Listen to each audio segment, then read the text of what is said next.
Nanti PPT-nya saya kirim nanti.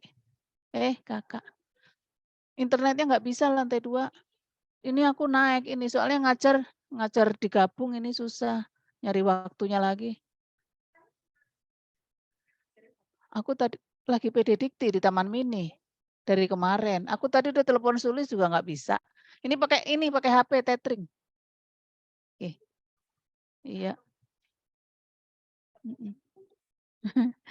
Tuh Bu Santa juga sama mengeluh internetnya nggak bisa.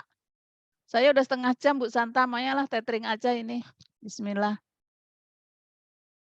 Kok jadi ini ya, maaf ada gangguan. Ya, jadi mesti kita tanya alergi obat atau tidak. Nih seperti ini, serem ya, yang tadinya mau mengobati penyakitnya dengan obat, ternyata obatnya sendiri malah nambahin penyakit ya, dia alergi. Nah, kalau udah seperti ini kita nanti laporkan ke dokter bahwa pasiennya ternyata alergi dengan obat ini. Nanti ada obatnya, antihistamin, apakah diberikan per oral atau injeksi, ada penawarnya biasanya insya Allah.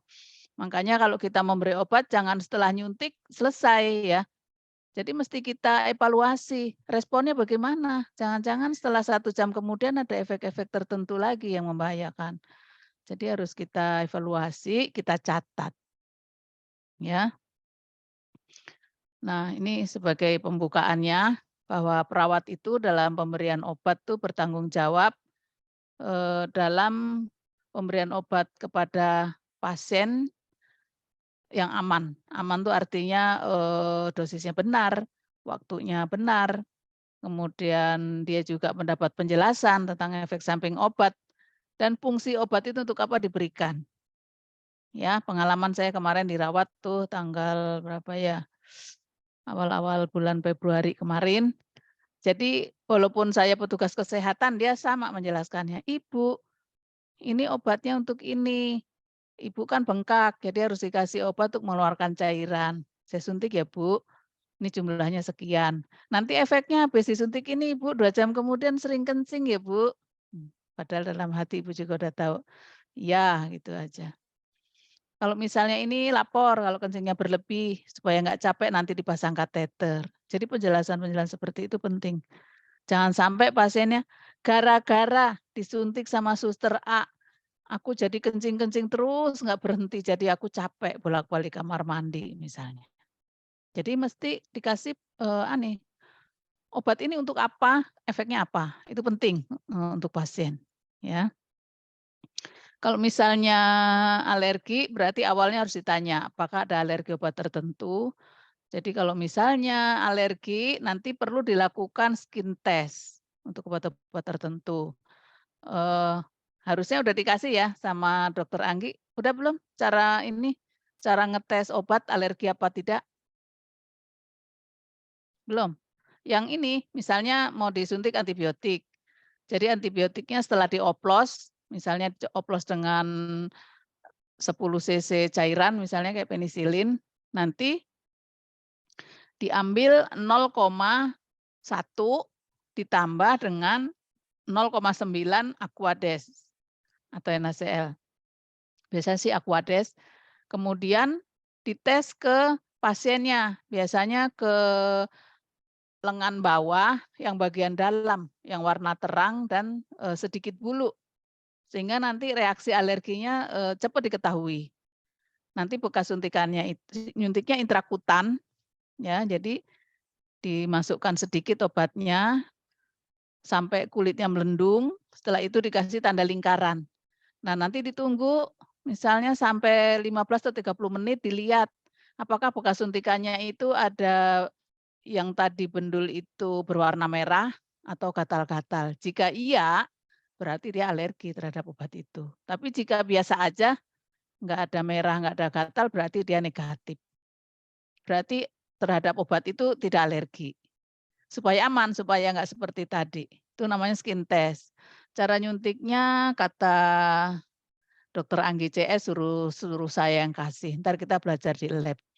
Supaya mudah nanti saya bikinkan modulnya, jadi gampang tinggal buka caranya gimana, langkah-langkahnya gimana, ya. Kalau dulu kan di keperawatan dasar diajarkan, kalau sekarang tidak. Sekarang harus di farmakologi, karena ini udah menggunakan kurikulum yang baru, ya berbasis OB. Jadi ya kalau obat-obatan ya di obat gitu. Tapi ternyata, orang farmasi atau dokter nggak ada cara pemberian nyuntik apa bagaimana ya, yang belajar itu malah di kita, di perawat. Jadi wajib bisa. Jadi di sini perawat harus mengetahui semua komponen, perintah pemberian obat itu bagaimana. Kalau nggak jelas perintahnya ditanyakan. Tapi nggak usah takut karena kita kerjanya tim. Ya, biasanya satu ruangan ada 4 pasien atau lebih, itu ada perawat yang bertanggung jawab, ya kakak perawat yang senior. Nah, nanti dari beberapa kamar ada lagi namanya ketua tim. Misalnya, perawat senior itu megang 3 ruangan. Jadi nanti kalau ada apa-apa di ruangan itu lapornya ke, perawat yang memegang pasien di ruangan tersebut. "Kak, pasien ini dapat obat suntikan ini." Udah saya cek di daftar obatnya ini, dia dapatnya 3 kali. Jadi sekarang udah jam 1 waktunya memberikan, kok 3 kali kan berarti kan 24 jam tiap 8 jam ya. Kemudian rutenya apa, sudah dicek, dia diberikan intravena. Intravena juga harus dilihat apakah pasiennya terpasang pemplon atau terpasang infus, gitu. Pemberiannya bisa juga di-drip, bisa juga melalui infus tadi bisa, mesti jelas. Kalau awal-awal dinas untuk mahasiswa, nanti kita lihat dulu, perawat yang di situ mengerjakannya seperti apa. Terus diperhatikan kalau ada yang perlu dicatat, dicatat. Kemudian untuk keamanannya dicek 6 benar, 7 benar, 10 benar, tergantung peraturan di rumah sakit tersebut menggunakan ketentuan yang mana. Nggak usah bingung, nanti 6 benarnya apa benarnya saya kasihkan, Anda tinggal ngapalin aja nanti. Kalau mau nyuntik berarti harus hafal itu dulu. Biasanya si A-nya yang di ruangan tuh yang, "Coba kalau nyuntik harus dicek apa? Ada berapa benar?" Gitu. Kalau kurang-kurang 1, 2 ya biasanya boleh. Mestinya hafal ya, karena semuanya harus kita kerjakan. Nah, kalau secara hukum perawat bertanggung jawab jika memberikan obat yang diresepkan dan dosisnya benar, obat tersebut merupakan kontraindikasi, status kesehatan klien dan lain-lain. Makanya nanti kalau kita memberi obat tuh harus dicek segalanya, kemudian dicatat jamnya berapa, ininya berapa, harus balik lagi apakah, ada reaksi tertentu ya, supaya aman, nggak seperti tadi, pasiennya bonyok. Nah di sini, yang pertama kali ada, pasien safety untuk menyuntik itu ada 6 benar. Nah 6 benar ini benar pasiennya benar, obatnya benar, ya, tapi supaya apal benarnya taruh depan, ya. Benar dosis, benar waktu, benar rute, dan benar dokumentasinya. Ini yang pertama. Makanya nanti kalau dinas di rumah sakit, misalnya kan prakteknya kita sekarang di mana-mana nih, bisa di RSUD Bekasi, Pasar Minggu, Koja, Pasar Rebo, mana lagi. Itu nanya dulu SOP-nya, "Kak, di sini menggunakan berapa benar?" Gitu.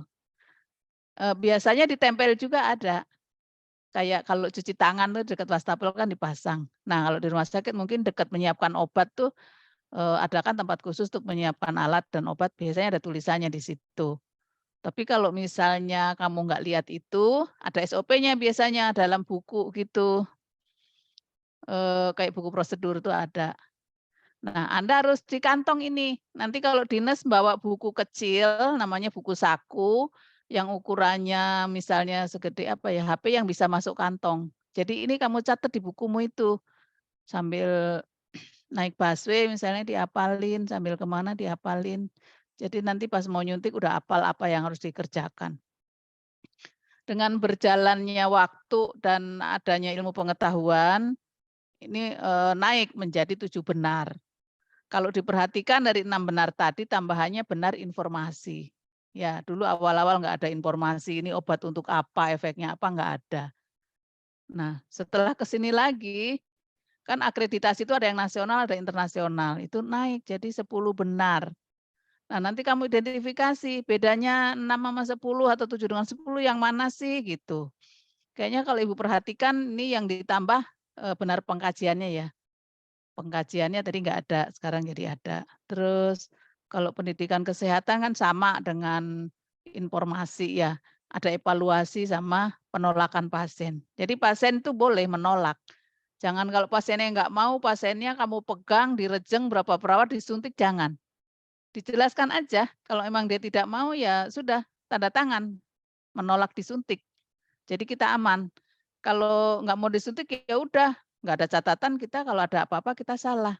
Lah ini antibiotik tuh obatnya harus habis dosisnya, minimal 3 hari. Kayak kalau yang oral itu kan antibiotik misalnya, 3 kali 500 selama 3 hari harus habis.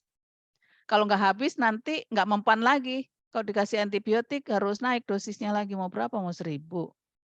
Ya itu aja kalau 500 udah 1.500. Kalau misalnya dia nggak mempan lagi berarti harus tambah 1 kali lagi, harus 4 kali misalnya. Ya, jadi itu makanya perlu di sini penjelasan. Nah yang terakhir, sekarang kalau kayak di Cipto itu kan udah GCI ya, dia udah tingkatannya akreditasinya internasional itu makanya 12. Nah Anda perhatiin bedanya di mana kalau yang 12, tadi kan 10 sepertinya reaksi ya, eee, ben benar reaksi dengan obat lain. Jadi Kak, obat ini tambah obat ini kadang-kadang timbul reaksi. Nah, bagaimana caranya? Ya kita komunikasi aja dengan dokternya, "Dok, obat ini biasanya kalau pasien ini begini begini." Biasanya yang perawat yang sudah senior ya yang tahu ya. Kalau pendidikan kesehatan sama dengan tadi informasi. Nah, itu bedanya. Jadi mau pakai benar berapa aja, kalau Anda hafal nggak masalah. Tapi minimal sampai 6 itu harus di luar kepala 6. Kalau misalnya 12 ya tambahan yang lain inilah ya. Kalau kita nggak tahu nanti pasien nggak mau disuntik kamu paksa, padahal boleh menolak, ya. Haknya pasien, kalau dia nggak mau ya terserah dia. Nah ini penjelasannya satu-satunya. Untuk mengecek benar klien itu kita harus memeriksa identitas. Biasanya identitas pasien itu ada di gelang. Gelangnya dipasang di tangan kiri biasanya. Karena kiri kan nggak aktivitas ya. Jadi di kiri, dilihat bacaannya apa. Misalnya pasiennya namanya Rina, terus dicek lagi, "Bu, coba sebutkan Bu, namanya siapa?" Rina, oh benar. Atau namanya Rina dipanggilnya Ririn. Itu nama panggilan apa nama asli ya Bu? Gitu. Karena nama pasien tuh banyak yang sama ya. Jadi harus pasti. Kalau misalnya ini namanya sama, umurnya atau alamatnya di mana gitu. Cuma ya kadang-kadang 3 kali nyuntik, 3 kali nanya. Suster ini, kayak budek banget, udah dikasih tahu pagi nanya lagi gitu ya. Tapi kalau kita udah biasa megang pasien di ruangan itu, ya gampang, lihat gelangnya Bu Rina ya, gitu juga boleh kita sebut gitu. Kadang-kadang ini juga, apa, keluarganya tuh kalau tempat tidur kosong, dipakai tidur. Awas, jangan sampai salah nyuntiknya, yang disuntik yang jaga nanti, kalau nggak dicek. Makanya penting, nomor satu gelang, gelangnya di tangan kiri, terus ada tulisan namanya di situ, ya, berarti itu tandanya pasien. Kalau mau pulang gelangnya harus dicopot dulu. Kalau gelangnya nggak dibuang nanti disangkain satpam kabur, di depan dihadang nanti. Ini dirawat di ruangan mana, nanti satpamnya telepon dulu, bener boleh pulang belum soalnya masih pakai gelang, ya. Jadi kayaknya gampang gelang aja, tapi ternyata itu, untuk deteksi dia emang udah boleh pulang atau belum. Kemudian beberapa pasien itu akan menjawab dengan nama, panggilan tadi ya, makanya tidak boleh. Jadi harus dicocokin, harus diperiksa setiap kali pengobatan. Berarti kalau 3 kali pemberian ya 3 kali ngecek. Terus, gelang juga harus dicek, apakah namanya, masih kebaca apa enggak. Karena pengalaman saya dipakai mandi itu tulisannya hilang, kertasnya itu lembek. Jadi, harus dicek kalau emang udah hilang dipasang lagi. Ya emang cuma ditempelin gitu aja. Jadi kalau kita ke kamar mandi apalagi di kiri ya, kan kadang kita aktivitas, kalau air cenderung basah kalau ke kamar mandi kena air. Ya, yang kedua benar obat. Nah, jadi kita menerima obat yang telah diresepkan, biasanya, resep dari dokter, yang menyiapkan obatnya apoteker. Tapi kita harus cek. Nah, biasanya pasien itu kalau dapat obat itu ada ininya, catatannya namanya kardek, kardek obat. Kardek obat itu, lembaran kertas, nanti ditaruh di, kayak papan jalan tapi dari kertas. Itu ada nomornya, kolomnya itu. Ada yang paling atas ada nama pasiennya, dokter yang merawatnya, terus, perawatnya siapa di situ, ada nama obatnya, 1 sampai berapa ke bawah, terus sebelahnya itu ada, dosisnya, apakah 3 kali, 2 kali, 1 kali gitu. Terus sebelahnya lagi kolomnya ada jamnya, jam pemberian. Jadi nanti setelah diberikan misalnya kita udah ngasih obat per oral atau suntik itu tinggal diconteng. Tergantung rumah sakit ya, pasang conteng aja atau harus tanda tangan misalnya. Nah di situ ada buat ngecek obatnya benar apa tidak, sesuai dengan yang dicatatkan, medik pada saat visit sama dokter tadi, cocokin. Ya kalau misalnya, apa namanya, dokter nggak ada dokternya hari libur, berarti kan telepon kadang, "Dok, pasiennya panas, terus gulanya tinggi banget Dok, bagaimana?" Lewat telepon. "Oh ini aja, dikasih parasetamol 3 kali sehari, terus obat gulanya, gula darahnya berapa? 400, kasih 24 unit." Nah, jangan lupa pada saat dokter telepon, Anda catat di situ jam berapa, instruksinya lewat apa, terus ada saksinya, temannya siapa. Takutnya nanti kalau ada apa-apa dokternya ngeles, "Enggak, saya tanggal itu kan enggak jaga saya," gitu. Ya, jadi mesti kita tulis. Penting itu, tulisan sedikit juga bisa menyelamatkan kita. Kalau ada apa-apa kan di meja hijau kita ditanya. Kita salah kalau nggak ada catatannya, walaupun kita benar dapat telepon atau kita nelepon, tapi karena nggak ada buktinya kalah kita di persidangan ya. Kemudian komponen dari perintah itu yang harus ditulis ya, tanggal berapa, nama obatnya apa, dosisnya berapa, rutenya lewat apa, ya. Tapi nanti walaupun rutenya situ ditulis, dicek lagi di label obat. Di situ biasanya ada, apakah suntikannya IM, IV, atau apa gitu, ada di situ. Kalau misalnya, "Dok, dokter suruh kasih intravena," ternyata di label obatnya itu nggak ada, diberikannya intramuskuler gitu. Gimana, Dok?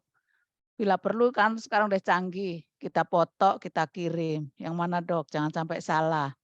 Karena kalau salah respon obat juga beda. Yang harusnya IM diberi IV atau sebaliknya, ya. Terus kalau misalnya itu, eee, dokternya kapan besok masuk, dokternya minta tanda tangan dokternya, ya. Kita juga tanda tangan, udah terima instruksi, besoknya dokter memperkuat tuh.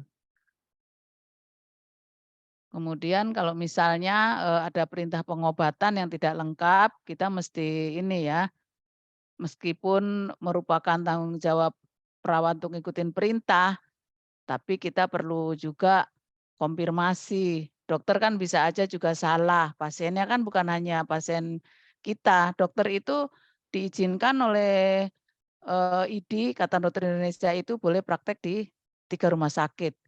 Misalnya di RSUD Bekasi, dia boleh juga praktek ke Bella, boleh juga ke Mitra misalnya. Jadi dia nggak hafal, ngasih instruksi juga kadang-kadang pasien yang mana gitu. Makanya perlu banget itu dicatat perintah-perintah dokter yang baik telepon maupun langsung. Makanya perhatikan besok kalau dinas waktunya visit nih dokternya datang, kan perawatnya pada lari semua ya. Ada yang megang kertas untuk catatan, megang status. Tapi kalau di rumah sakit swasta, kalau visit dokter itu sekarang nulisnya udah pakai tab. Ya, jadi alhamdulillah bisa membantu. Karena dokter kan tulisannya ini ya, sulit dibaca kadang. Kalau pakai tab kan udah kayak laptop, udah kayak ketikan begini. Jadi kemungkinan salah itu udah bisa dikurangi ya. Terus kalau misalnya ini, pemberiannya ini, apa dosisnya harus turun atau naik, harus, bisa telepon sama dokter tapi jangan lupa dicatat ya. Catat, tanda tangan, terus ada saksi. Ya contohnya kayak obat, untuk pasien gula darah tinggi, itu kan gula darah harusnya sekian, dapat obatnya sekian. Tapi ketika gula darahnya sudah normal, Kan harusnya turun dong. Kayak ibu waktu dirawat kemarin gini, kebetulan naik sampai 500-an tuh gula darah. Langsung dikasih suntikan itu 24, padahal saya biasanya nggak pernah dapat. Pas itu siang perawatnya datang, "Selamat siang, Bu. Ibu, obat suntik gulanya mau dinaikkan ya, Bu? Dari 20, dari 24 jadi 27," katanya. "Kenapa kok naik?" "Iya, disuruh dokternya naikkan," katanya, "supaya turun gulanya," gitu. "Tapi saya ada rasa beda deh. Saya lemes, sendi-sendi saya lemes, terus saya ngantuk terus," saya bilang gitu. Akhirnya suami saya telepon, bawa alat periksa gula darah, kan nggak enak walaupun saya juga perawat. Saya periksa sendiri pakai alat saya. Saya tadi periksa pakai alat saya, gula darah saya 84. Gula darah sewaktu itu kan harusnya kurang dari 200. Oh, pantesan saya rasanya tidak enak badannya.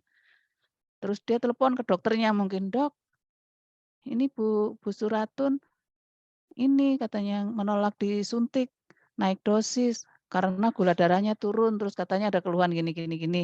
Terus kata dokter, "Cek ulang gula darahnya pakai alat kita," gitu kali jangan alat dia. Diperiksa bener, periksaan buatun 84, diperiksa di rumah sakit 81. Coba kalau pasien nggak mengungkapkan apa rasanya, respon dari pemberian obat sebelumnya, ya habislah turun. Orang dosisnya naik padahal gula darahnya udah jauh banget dari 200 ke 81, ya. Jadi penting itu, pasien juga makanya harus ada informasi atau, penyuluhan tuh seperti itu. Kalau ada rasa-rasa yang berubah, terus ini. Satu lagi kadang yang suka bahaya itu obat untuk nurunin, tekanan darah. Tekanan darahnya udah turun, masih dikasih aja obat itunya, kan bisa ngedrop banget ya. Karena kalau terlalu rendah pasiennya bisa kalau penyakitnya gula bisa koma diabetikum, kalau hipertensi ya bisa ngedrop, bisa shock nantinya terlalu rendah. Jadi jantungnya detaknya terlalu lemah, berat ya. Ya kalau terlalu rendah, terlalu tinggi bahaya juga. Nah, tuh jadi perlu kita nomor-nomor dokter tuh harus dicatat di situ. Masing-masing perawat kan biasanya di ruangan ini dokternya ini, gitu ya. Jadi kita aman. Nah, untuk baca label obat, ini pastinya udah diajari nama dokter Anggi dan teman-teman ya. Jadi mesti dilihat terutama obat suntik, itu biasanya kalau pakai botol, vial itu ada, tulisannya di situ cuma kecil banget ya memang. Kalau kalian sih masih muda, kalau saya harus pakai kacamata double kali ya. Kecil-kecil kalau huruf tuh paling 8 kali, kecil banget ya. Makanya harus berkali-kali bacanya benar apa tidak. Baca di kertas yang ada di obat, atau tulisan yang ada di botol ampul obat, dengan instruksi yang dari dokter. Cocokin, bener nggak bacaannya ini? Lihat lagi. Kalau ragu panggil teman. Kalau misalnya memang berbeda harus hubungi dokternya. Atau kalau obat yang untuk inhalasi yang dihisap itu kan biasanya ada bisolpon, ada yang lainnya juga, itu harus dibaca ulang-ulang sebelum dikasihkan ke pasien. Apakah dicampur NaCl atau, langsung. Obat isap itu kan, obat cair akan dirubah menjadi aerosol, itu menggunakan listrik, bisa juga menggunakan oksigen yang di atas 5 liter tuh. Supaya obatnya bisa dihisap, biasanya itu untuk mengencerkan dahak yang kental. Jadi masuknya ke saluran pernapasan ya, dihisap, tahan, lepaskan gitu. Jadi sebelum berubah jadi uap harus dibaca betul, benar enggak ini? Ya berkali-kali ulang-ulang bacanya.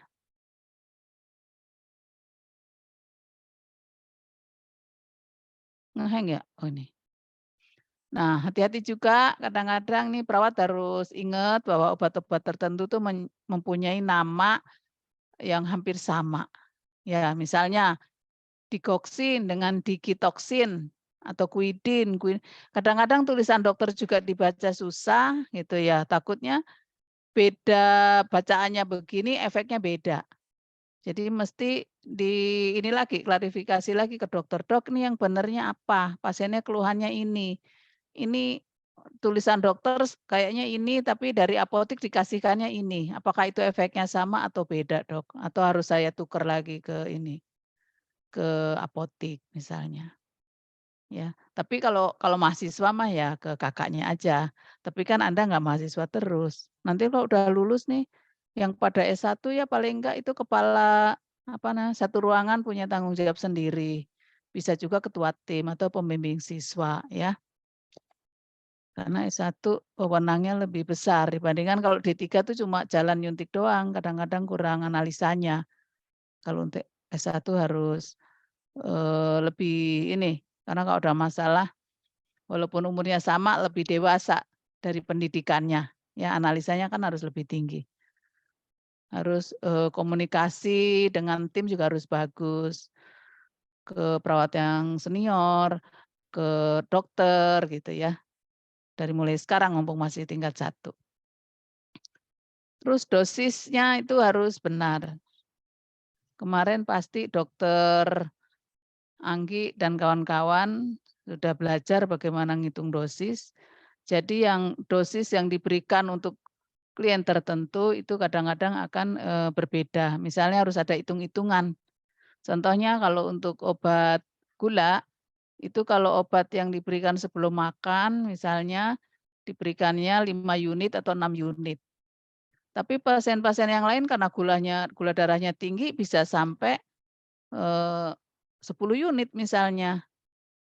Atau kalau obat malam tuh ada yang 20 unit sampai 24 unit itu hitungannya, yang kerjanya panjang ya. Kalau yang sebelum makan biasanya sekitar 6 unit, 5 unit. Nah itu beda-beda tergantung hasil pemeriksaannya. Nah, hanya saja kalau menurunkan atau menaikkan walaupun kita tahu teorinya, tapi tetap kewenangannya ada di dokter ya, jangan bikin penyakit. Nah ini ada beberapa kasus dosis yang diberikan dalam batas yang tidak direkomendasikan misalnya untuk obat yang bersangkutan, ini hati-hati. Jadi harus sesuai. Nah, ini perawat juga ada yang harus menghitung kayak tadi, menghitung obat-obat tertentu dosisnya, terutama kalau obat-obat untuk anak-anak itu misalnya 3 miligram per kilogram berat badan, berarti kalau beratnya sekian harus dikalikan jumlahnya sekian. Nah, kalau misalnya takut salah ya, konfirmasi dengan perawat yang senior. Tapi sekarang sih sepertinya udah mulai ada petugas farmasi itu di tiap-tiap ruangan. Jadi yang menjelaskan obat, yang membagikan obat ke pasien itu ada farmasi, terutama kalau mau pulang. Ya, pengalaman saya kemarin dirawat. "Ini obat untuk ini ya Bu, sebelum makan. Ini obat obat untuk ini Bu, untuk hipertensi, ini minumnya malam. Terus untuk obat gula jam 12 nyuntiknya," gitu. Jadi, udah detail, ada tulisannya, di bungkus obatnya itu ada tulisannya obat apa, untuk obat apa gitu dijelaskan. Lumayan. Nih menghitung dosis, sebelum menghitung dosis obat, perawat harus mempunyai dasar pengetahuan, makanya sekarang udah belajar ya, mengenai rasio, mengenai proporsi ya. Proporsi itu artinya jumlahnya obat. Kemudian, jangan ragu, dosis obat harus dihitung dengan tepat. Kalau kali berat badan ya, kalau sekian ya kali berapa. Kalau gula darah itu, biasanya kalau gula darah sekian levelnya obatnya sekian, sekian itu juga udah ada ininya ya, pedomannya biasanya. Tapi tetap dokter yang menentukan, jangan kita ngatur sendiri. Kemudian waktu, obat itu biasanya ada tulisannya di situ, diberikannya berapa ini, misalnya dalam sehari 2 kali. Kalau obat oral ya berarti kalau 2 kali bisa jam 6 pagi sama jam 6 sore. Kalau misalnya 3 kali, itu 24 jam dibagi 3 berarti 8 jam. Misalnya kalau diberikan jam 6, 6, 7, 8, 9, 10, 11, 12, 1, 2, berarti jam 2 lagi nanti dapatnya. Jam 2 yang berikutnya lagi berarti 2, 3, 4, 5, 6, 7, 8, 9, jam 10 malam, berarti sebelum tidur. Malah ada lagi obat gula yang malam itu harus jam 12. Jadi kadang udah tidur pasiennya dibangunin untuk dapat obat. Nah, sekarang harus ini komunikasi yang baik, "Bu, maaf dibangunkan Bu, karena ini obatnya jam 12-an diberikannya. Setelah disuntik istirahat lagi ya Bu, maaf terganggu tidurnya." Jadi mesti ini. Kalau pasiennya nggak mau, berarti menyiapkan. Pasiennya menolak tuh disuntik malam, karena itu suntik malam tuh biasanya efeknya untuk 24 jam sampai besok lagi. Suruh tanda tangan pasiennya di situ. "Males ah, ngantuk ini." "Lah Bu, nanti gulanya tinggi banget Bu, kalau nggak disuntik." Gitu. Jadi dijelaskan, biasanya kalau dia dijelaskan, dia akan paham. Ya, kadang-kadang kita malah, "Aduh lupa nggak bawa obat." Padahal sebelum makan minum obat tuh, biasanya beli dulu. Untuk supaya dosisnya tetap dapatnya, kalau udah sadar ya, apalagi kalau penyakitnya udah kronik ya. Jadi pembagiannya waktunya harus benar. Waktu pemberian obat itu biasanya ada di brosurnya, contoh misalnya kalau obat-obat warung kayak obat Dekolkin, itu kan ada bacaannya tuh, untuk anak usia kurang dari 5 tahun, setengah misalnya berapa kali. Kalau untuk dewasa 1 tablet 3 kali misalnya, atau berapa kali jika, sudah minum 2 hari tidak ada perbaikan, segera berobat ke dokter, kan biasanya gitu. Kalau obat warung tuh ada tulisannya itu. Obat ini juga ada, cuma kadang-kadang kertasnya itu diambil ya sama apotek, karena yang bisa menjelaskan itu, petugas yang akan memberikan. Obat-obat dengan waktu paruh pendek diberikan beberapa kali sehari dengan selang kadang-kadang ini, setelah operasi mata tuh kan banyak obat, ada obat tetes untuk ngurangi nyeri, ada obat untuk mengurangi tekanan intraokuler dan lain-lain, dan tidak boleh bersamaan. Itu harus pakai catatan, pasien diajarkan juga nanti sampai pulang, karena kalau waktu di rumah sakit sih kita yang ngasih ya, tapi kalau di rumah pasien. Jadi kita catat, misalnya obat untuk infeksi kita kasih jam 12, kan itu biasanya ditulis, jedahnya 15 menit. Berarti kita harus patuh tuh di situ 15 menit lagi ditetesin obat berikutnya, obat untuk infeksinya, infeksi mata. Jam berapa lagi jarak seperempat jam, kasihkan ini. Nah, itu emang agak rumit, kadang-kadang kita banyak tugas, "Tadi udah apa belum?" Pasiennya ditanya juga apalagi udah lansia, biasanya yang katarak, apa glaukoma udah tua-tua ya. Jadi lebih baik pakai catatan, ya kalau di rumah juga pakai catatan. Nah, kemarinan tuh kapan tetangga saya operasi mata. Eee, "Mamanya Ayu, saya dapat obat tetes ini, tapi tulisannya obat luar," gitu. "Ini bagaimana? Boleh nggak ditetesin?" Dia bilang, "Boleh Bude, obat luar itu artinya yang tidak diminum atau tidak disuntik." Menurut dia yang obat luar tuh hanya yang di kulit, karena ini masuk ke mata jadi dia takut ini obatnya obat luar apa obat dalam. Jadi sama, ya boleh. Kan di mata, kalau yang kecuali yang minum kan beda harus ditelen, jangan sampai ketuker. Nah itu untuk supaya waktunya benar dan tidak menyalahi mesti dicatat. Satu lagi yang penting, obatnya ini sebelum makan atau sesudah makan, itu harus jelas, ya.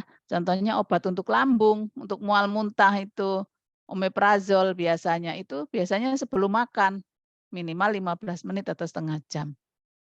Ya, kemudian itu supaya lambungnya tidak iritasi. Nah, setelah makan itu juga sama, paling enggak setelah makan ada jeda 15 menitan, supaya makanannya udah inilah berproses atau setengah jam ya, baru minum obat sesudah makan.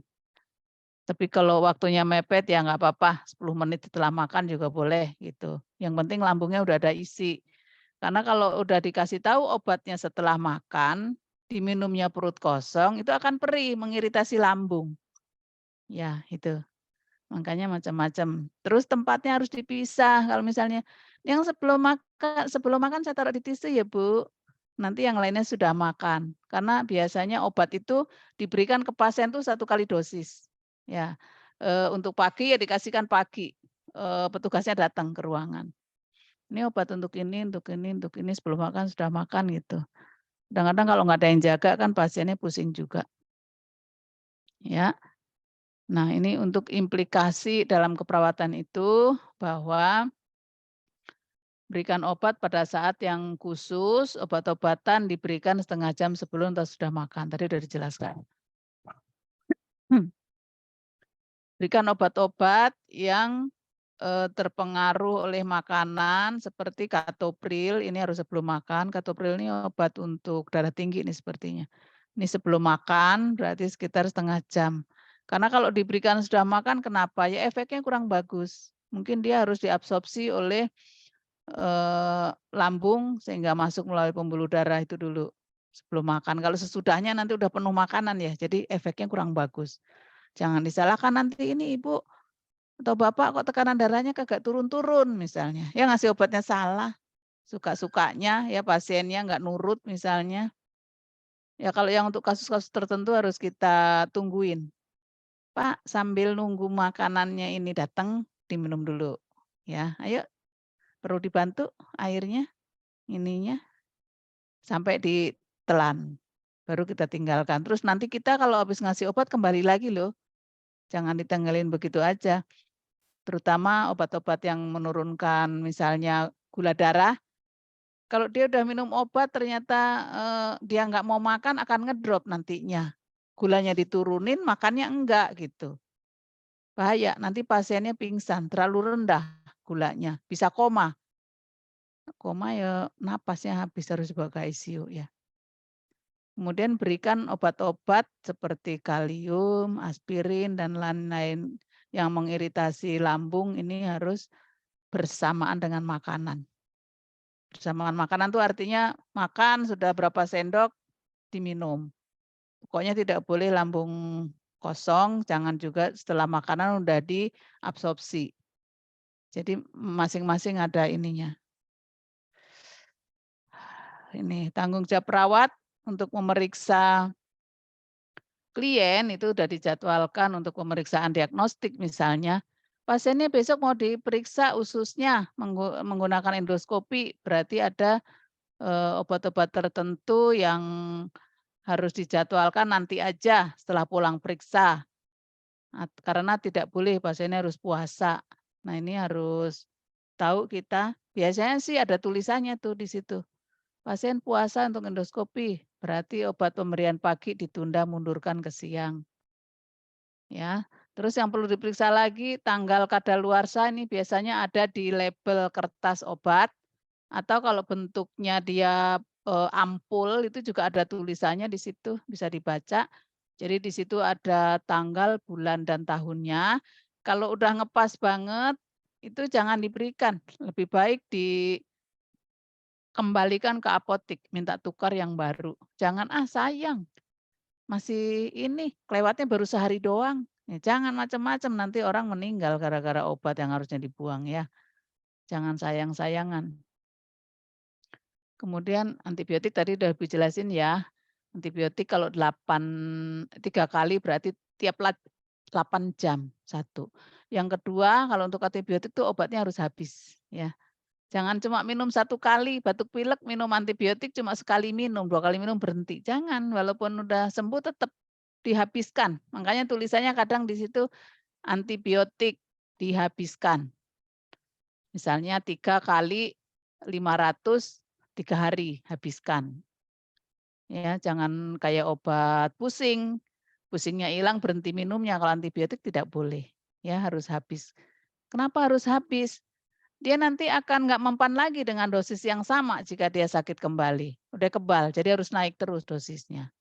Ya, obat kalau kebanyakan obat, livernya kasihan. Kan yang inikan obat-obat racun-racun tuh hepar ya. Jadi kalau bisa dosis jangan banyak-banyak. Benar rute, rute itu, lewat mana pemberian, bukan rute mobil aja ya, obat juga ada rutenya. Apakah dia diminum melalui oral, atau dia harus di bawah lidah, obat-obat tertentu itu, atau melalui suntikan, dihisap, dan lain-lain, atau kalau mata ditetes. Jadi harus, jelas di situ. Nah, di sini implikasinya bahwa nilai kemampuan klien untuk menelan obat juga harus diperhatikan. Apakah dia bisa nelan? Biasanya dipertimbangkan sih. Kalau pasien nggak sadar, nggak mungkin lah mau dioralkan ya. Paling enggak kalau obatnya tablet harus dihancurkan, nanti dikasihkannya lewat NGT. Udah belajar belum di kuratan dasar ya? kalau memang dia tidak mampu nelan. Atau dengan obat yang sama diberikannya lewat suntikan, ya. Nanti suntikan juga kalau intravena tuh dilihat, apakah dia pakai pemplon, berarti lebih mudah, atau pakai infus lewat infusan, atau vena langsung. Kalau dapatnya sekali-sekali aman, tapi kalau setiap nyuntik 3 kali vena langsung berat juga ya, kan untuk nyari vena yang bisa masuk obat juga agak sulit, apalagi pasien yang sakit ya, biasanya hilang tuh venanya kalau sakit. Jadi kalau memang rutin berarti sebaiknya dipasang, pemplon saja, sekarang udah enak. Kemudian penggunaan antiseptik harus ini, jangan sayang-sayang, misalnya udah jatuh, "Ah sayang, males ngambil lagi." Kapas alkoholnya udah jatuh juga dipakai lagi, nanti infeksi pasiennya. Ya, jadi makanya kalau itu bawa 2, kalau misalnya kenapa-napa masih ada satu, ya.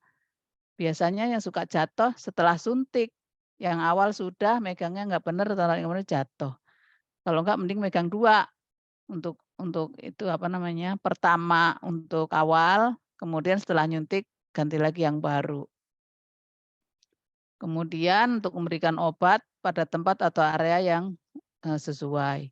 Seperti tadi, kalau tes intrakutan ya jangan di kaki, nggak kelihatan, atau misalnya di perut, nggak kelihatan. Untuk melihat dia alergi atau tidak, itu biasanya posisinya udah ditentukan, lengan bawah, bagian dalam, yang lemaknya sedikit, kulitnya lebih terang, jadi kalau ada alergi bisa dilihat dengan mudah. Kemudian, jika minum oral, ini tadi Ibu udah bilang jangan ditinggalin, suruh minum sendiri. Jadi kita tunggu sampai dia obatnya ditelan, baru boleh pergi. Kalau di rumah sakit swasta itu, perawatnya udah membawa kardek obat itu tadi, jam berapa udah diberikan, diconteng, pasiennya tanda tangan. Karena kadang kalau yang mau curang kan obat nggak dikasih, tanda tangan aja karena dia takut nanti di sidang harusnya dikasih obat nggak dikasih ya. Nah, kalau di rumah sakit mitra itu yang tanda tangan pasiennya, di jam yang waktu pemberian. Tuh, kalau di negeri sih belum, kita kasih terus kita nyontengnya di nurse station biasanya. Harusnya sih di tempat pasien itu. Kemudian, benar dokumentasi. Dokumentasi ini penting, harus ditulis. Biasanya sih nama obat sudah ditulis, kemudian dosisnya berapa, misalnya 3 kali ditulis, terus rutenya juga udah ditulis, nanti tinggal nulis di jamnya, udah ada jam. Jamnya itu ada jam 6, 9, 12, karena kalau ada pemberian yang lebih dari itu udah tinggal nulis di tempat jam yang tertulis di situ. Terus perawatnya, tanda tangan, yang memberikan tadi siapa. Di rumah sakit tertentu nulisnya harus ada namanya, karena tanda tangan kadang-kadang nggak jelas ini siapa ini gitu. Ya, jadi tergantung rumah sakit. Kemudian respon pasien ini perlu dicatat. Seperti tadi, kalau misalnya pasiennya kejang, dikasih obat penenang, tapi ini kok nggak bangun-bangun ya, itu mesti dicatat. Nanti dilaporkan ke dokter, "Dok, ini pasiennya pas disuntik kemarin ini nggak bangun-bangun." Ya mungkin dosisnya kebanyakan, perlu diturunkan. Atau sebaliknya, dikasih obat antiemetik itu kan obat mual muntah ya, nggak ngepek kayaknya udah dikasih tetap aja mungkin dosisnya kurang. Ya jadi kita laporan ke dokter, nanti baru bagaimana, apakah perlu dikurangi, apa perlu ditambahkan, atau perlu diganti, mungkin nggak cocok dia sama obat itu. Ya mesti dicatat. Kemudian benar pendidikan kesehatan. Pendidikan kesehatan ini hampir sama dengan informasi ya. Jadi perawat itu bertanggung jawab dalam melakukan pendidikan kesehatan kepada pasien dan keluarganya. Terutama yang diberikan adalah obat-obat yang secara umum. Ya misalnya gini, "Bu, ini obat untuk mual muntah ya Bu, diminumnya sebelum makan. Terus ini ada obat untuk ngeluarin kencing, ibu kan bengkak, berarti cairannya berlebih. Nah, makanya dikeluarkan dengan obat ini.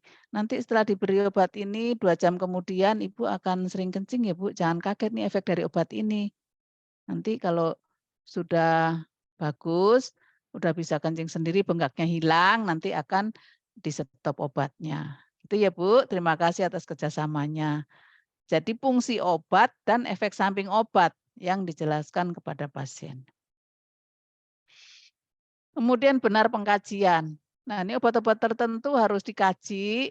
Contohnya, kalau obat untuk jantung atau obat untuk menurunkan tekanan darah tinggi, mesti kontrol dong TTV-nya, terutama itu tekanan darah atau obat untuk menurunkan suhu, berarti harus diperiksa lagi. Setelah dikasih obat tuh balik lagi.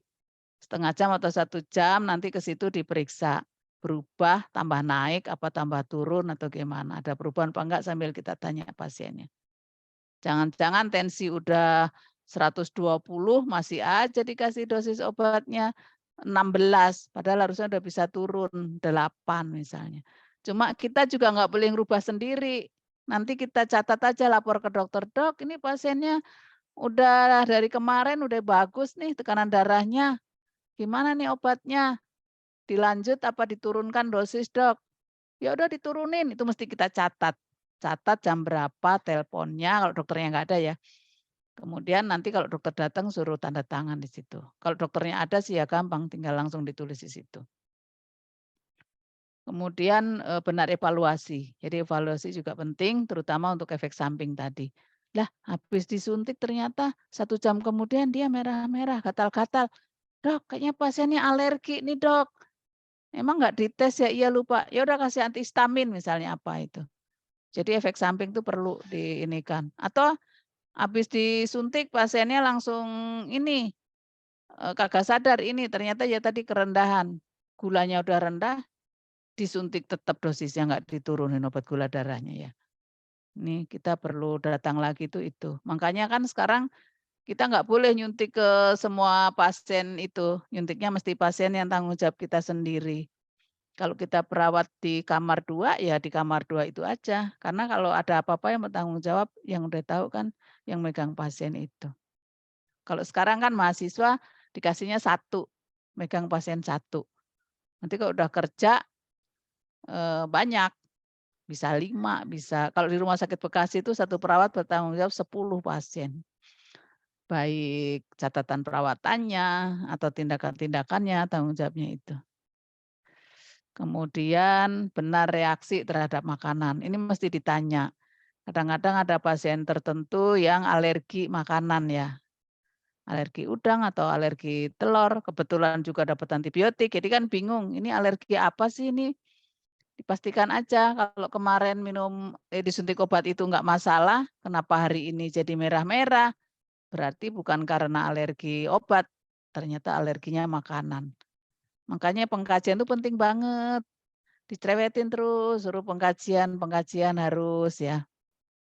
Tapi memang, perlu latihan dan latihan terus ya.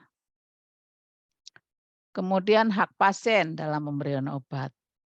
Ini hak pasien untuk mengetahui kenapa dikasih obat itu, ya. Namanya informed consent. Kayak tadi, "Bu, ini mau dikasih obat untuk darah tingginya karena nggak turun-turun ditambah Adalat ya, Bu, tapi minumnya nggak malam, Bu. Adalat itu minumnya, pagi hari kalau yang oros. Atau nih obat darah tingginya Adalat yang ditaruh di bawah lidah, sublingual berarti. Ini fungsinya menurunkan tekanan darah ya. Nanti kalau kita pantau, kalau sudah turun nanti bisa kita berhentikan lagi. Itu haknya dia untuk tahu obat itu untuk apa. Tapi pasien juga boleh menolak kalau memang dia tidak mau. Nah, tapi kan susah, orang udah itu kan begitu dia nggak mau. Bagaimana kita perawat sikapnya? Nggak apa-apa, Ibu obat ini untuk ini.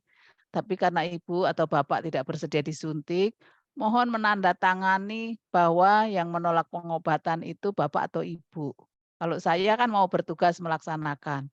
Jadi jangan pasiennya direjeng ya, rejeng dipegangin yang satu nyuntik dipaksa jangan, ya. Nanti kalau ada apa-apa kita yang salah. Kan sekarang dikit-dikit viral nanti. di sidang, ya serem. Jadi mesti hati-hati. Ini hak pasien juga menolak apa dan seterusnya. Sama ya kayak tadi. Udah sampai sini nih, apa namanya, peran perawat dalam pemberian obat. Jadi kita sebagai pelaksana memberikan obat, yang menentukan obat apa dosisnya berapa dokter, tapi kita wajib mengecek kebenaran. Ada 6, ada sampai 7 tadi ya.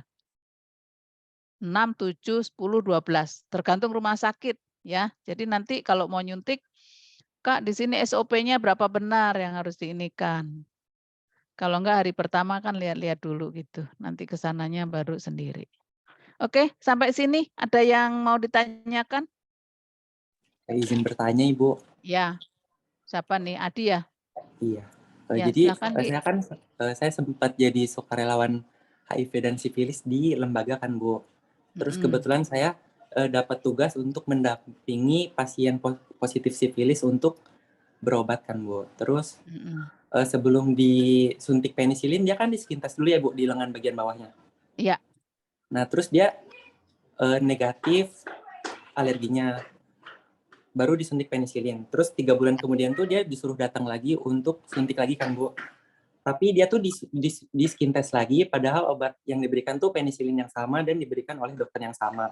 Jadi pertanyaan saya itu, apakah pasien yang akan diberi obat injeksi itu harus selalu di skin test lagi atau cukup sekali saja, Bu? Cukup sekali saja. Sekali saja. Sekali, skin test itu 1 kali. Kan makanya biasanya ditanyanya begini, apakah kan kita nggak hafal juga pasien kita udah pernah berobat atau belum misalnya. Apakah Bapak atau Ibu ada alergi obat gitu.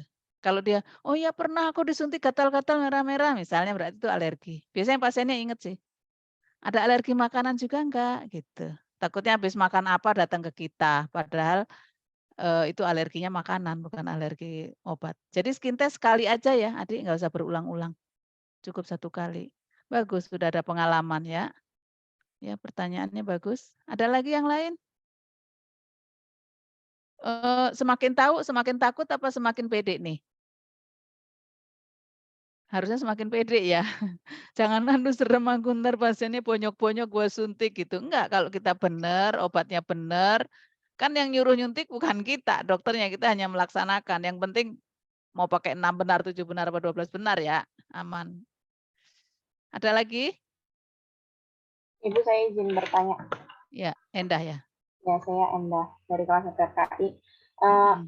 Kita sebagai perawat itu, misalnya nih ada pasien yang kayaknya tuh awam gitu kalau ditanya, "Ibu apakah ada alergi obat?" Gitu kan, ada yang awam mungkin jawabnya, "Enggak aja, enggak ada kok, enggak ada." Itu kita perawat tuh boleh nggak sih Bu menilai dari tampilannya buat ngetes skin test itu lagi gitu, apa melakukan skin test. Jadi kayaknya, ini kayaknya orang ini asal jawab deh. Kayaknya mereka nggak tahu mereka alergi atau enggak, boleh nggak sih kayak gitu?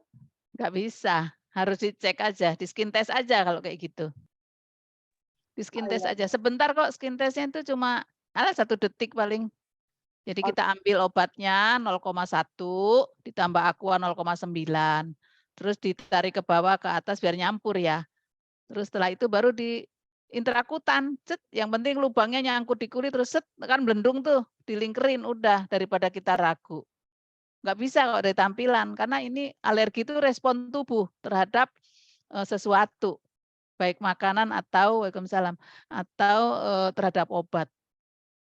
Ya, kalau dia misalnya udah pernah alergi, tapi dia juga nggak tahu alerginya obat apa, lebih baik diulang aja. Tapi kalau pasien udah tahu pasti, ya nggak usah kayak pasiennya Adik tadi, nggak usah. Itu ya Endah ya, jangan nggak dites. Nanti kulitnya bonyok-bonyok kayak yang gambar yang di depan tadi, serem kan? Iya Ibu, baik Ibu, terima kasih. Sama-sama. Ada lagi yang perlu diklarifikasi? Waalaikumsalam. Ibu, Ini di saya ruang. izin bertanya. Ya. Apa? Aili ya? Ailina namanya? Ailina. Iya Bu, Ya. saya Ailena dari 1 RKI, izin bertanya. Kan tadi di awal ada foto yang efek samping dari dikasih obat yang salah ya Bu. Itu kan Ya. udah parah banget. Masih ada harapan hidup nggak sih Bu? Masih bisa disembuhin atau enggak? Terima kasih. Oke. Jika diketahuinya awal, misalnya habis suntik pagi siang kelihatan itu, insya Allah aman. Karena nanti dikasih obat alergi obat ada obatnya juga. Namanya antihistamin. Bisa disuntik, bisa juga oral. Ya. Tapi kalau misalnya udah bonyok begitu harus dirawat dulu masuk ke kulit. Perawatannya beda lagi. Ya, harus disembuhkan dulu perawatan kulitnya, nanti ada obatnya dari dokter kulit. Jadi kalau tadinya sakitnya sakit infeksi penyakit dalam, harus konsul ke dokter kulit kalau kayak tadi. Nanti ada obatnya. Bisa kalau sudah obatnya di-stop, kemudian dikasih obat kulitnya, insya Allah balik lagi. Kulit yang luka-luka tadi numbuh lagi, kulit yang beruntut-beruntut tadi juga nanti bisa rontok semua. Aman. Cuma nggak bisa sebentar ya, agak lamaan pasti. Lebih dari 3 hari lah paling enggak. Beda kalau kayak panas kan, habis dikasih obat langsung turun ya. Kalau alergi ya ada jeda waktunya untuk proses.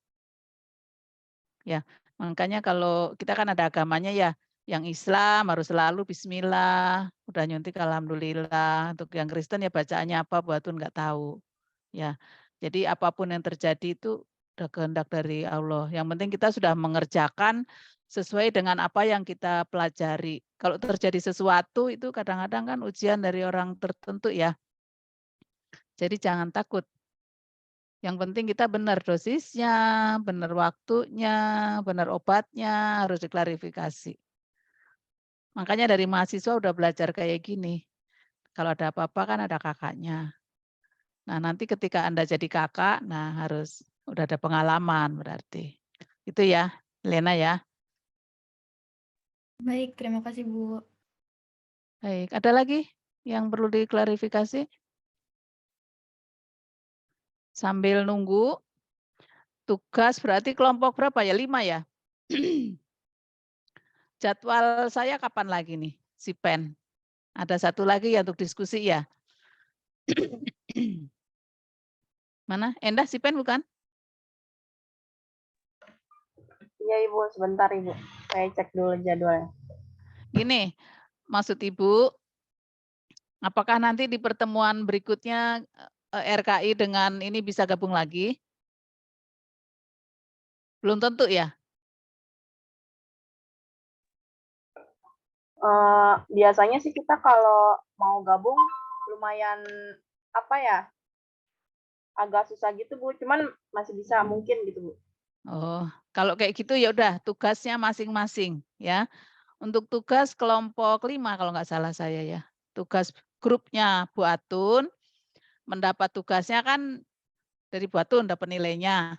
Tugasnya nanti pertemuan berikutnya topiknya tentang pemberian obat secara lokal dan sistemik. Itu aja, masing-masing aja deh dikerjakan, baik RKI maupun 1A. Tadinya kalau mungkin gabung kan mau saya pisah, satu sistemik, satunya lokal, nanti kita waktu presentasi mau panel. Tapi kalau sulit nggak apa-apa, ini aja pisah aja. Tadi yang 1A kan juga mengerjakan sendiri. Ya, jadi nanti penilaiannya ada nilai penyusunan makalah, ada penilaian presentasi. Presentasi itu ya biasalah kan udah ada rubriknya ya. Dari PPT-nya, dari cara mempresentasikan, kemudian kekompakan kelompok dan Ibu, lain-lain.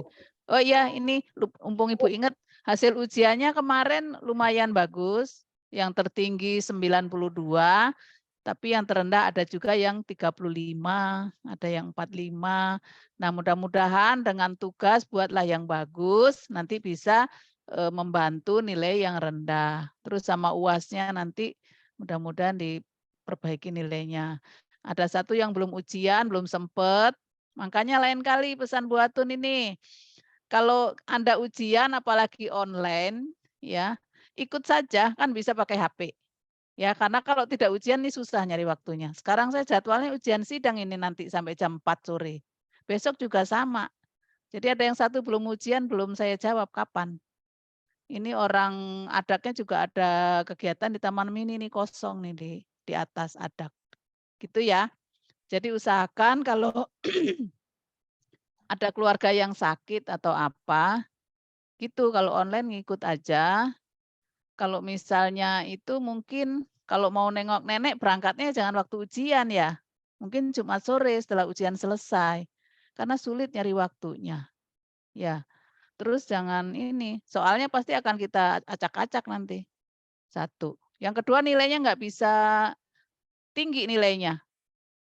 Karena pasti Anda bernanya-nanya sama temannya.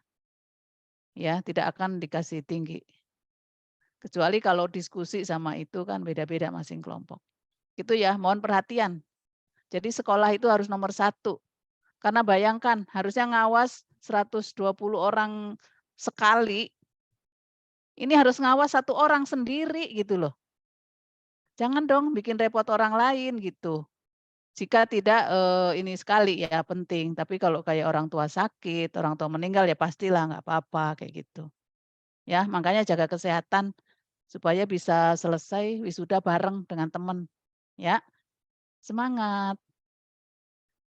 Ada yang bertanya tadi? Silahkan. Apa yang belum ujian tadi? Ibu izin masuk. Kemarin yang sistemik sama lokal itu udah presentasi, Ibu. Kemarin tugasnya kelompok 5. Itu kelompok 5. Iya, Ibu. Itu yang pelajarannya Bu siapa? Kemarin presentasinya sama Dr. Mario. Oh, udah dibahas itu. Udah, kelompok 5 makalah. Udah. Kalau gitu ini aja, presentasinya ngambil 1 kasus, kemudian diberikan obat apa, kemudian, apa yang harus dimonitor dari tadi. Terserah mau pakai 6B apa pakai 7B, gitu. Berarti yang peran perawat saja. Berarti udah tahu ya obat-obat yang itu tadi ya? Ya, gitu aja. Misalnya pasien, penyakitnya apa, terus dia belum pernah dapat antibiotik, berarti di skin test misalnya. Terus hasilnya apa, kalau alergi berarti dilakukan apa. Terus, untuk mencegah alergi, apa yang harus dikerjakan? Kan di skin test dulu tentunya ya, skin test-nya negatif, ada alergi makanan juga apa tidak gitu, kayak asuhan perawatan ya. Jadi peran perawatnya apa di situ, kalau pasiennya, alergi. Nah pembahasannya ngikutin pakai terserah mau 7 benar, 6 benar, apa 12 benar boleh.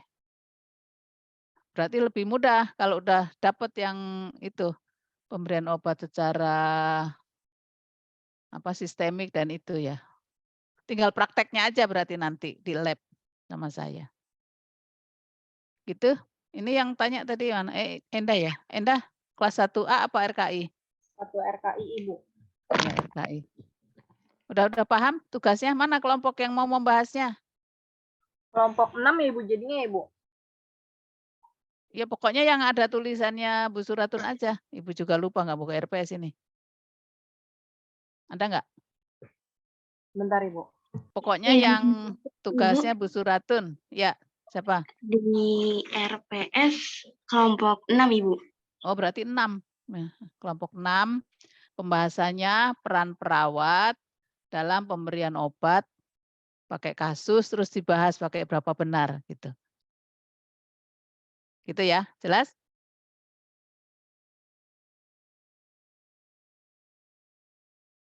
Malah sedikit malahan. Milih aja obatnya mau obat apa terserah. Kasusnya kalau susah bisa browsing juga. Boleh kasus yang keperawatan dasar juga bisa. Kan udah itu, udah belajar ya keperawatan dasar. Udah kalau sudah jelas, nanti tugasnya disusun. Sebelum tampil nanti makalahnya dikirim. Ya, makalahnya sama PPT-nya. Ibu izin bertanya, jadinya ini sesuai RPS yang peran perawat dalam pemberian obat, sebelum pemberian obat, terus setelah pemberian obatnya ya, Bu, sama penerapan pasien safety-nya. Iya. Terus bikin PPT sama makalah. Iya, betul. Makalahnya perlu konsul nggak, Ibu? Harusnya konsul jika waktunya memungkinkan. Tampilnya minggu ini juga ya? Minggu besok, Ibu, hari Rabu. Minggu depan? Iya, tanggal 15. Ya masih bisa berarti konsul. Masih, Bu. Oh ya, berarti konsul dulu baru bikin PPT ya, Bu? Iya. Ya, baik, Ibu. Kirimnya lewat email ya, jangan nyemplung ke WA ya. Iya, Ibu, baik. Nanti kalau kirim perlu, aja ke Pak. ya nanti Ibu kasih nomor emailnya. Ya, baik, Yang Ibu. kelas A udah jelas ini yang nanya RKI. Halo? Yang A masih ada? Kelompok 6 A? Ibu, sudah jelas. Ya, udah jelas alhamdulillah. Jadi dibuat makalahnya, terus konsul, nanti kalau udah saya periksa bikin PPT. Tugasnya tadi ya, tentang peran perawat dalam pemberian obat. Sesuai RPS tadi ada sebelum ini, tapi itunya patokannya di 7 benarnya tadi apa ya? Ya. Oke, kalau sudah jelas, saya akhiri. Mudah-mudahan ilmu yang saya berikan ada manfaatnya untuk kemajuan Anda sebagai perawat, ya. Dan nanti bisa mempraktekkan. Kita nanti sama-sama di lab, kita belajar bagaimana cara menyuntik. Itu kayaknya belum dapat ya dari dokternya. Oke, terima kasih atas perhatiannya. Mohon maaf kalau ada kurang-kurangnya. Karena tadi internet Ibu naik turun ya, jadi telat setengah jam. Assalamualaikum warahmatullahi wabarakatuh. Izin live. Waalaikumsalam. Waalaikumsalam. Banyak, Terima kasih, Ibu. Terima kasih.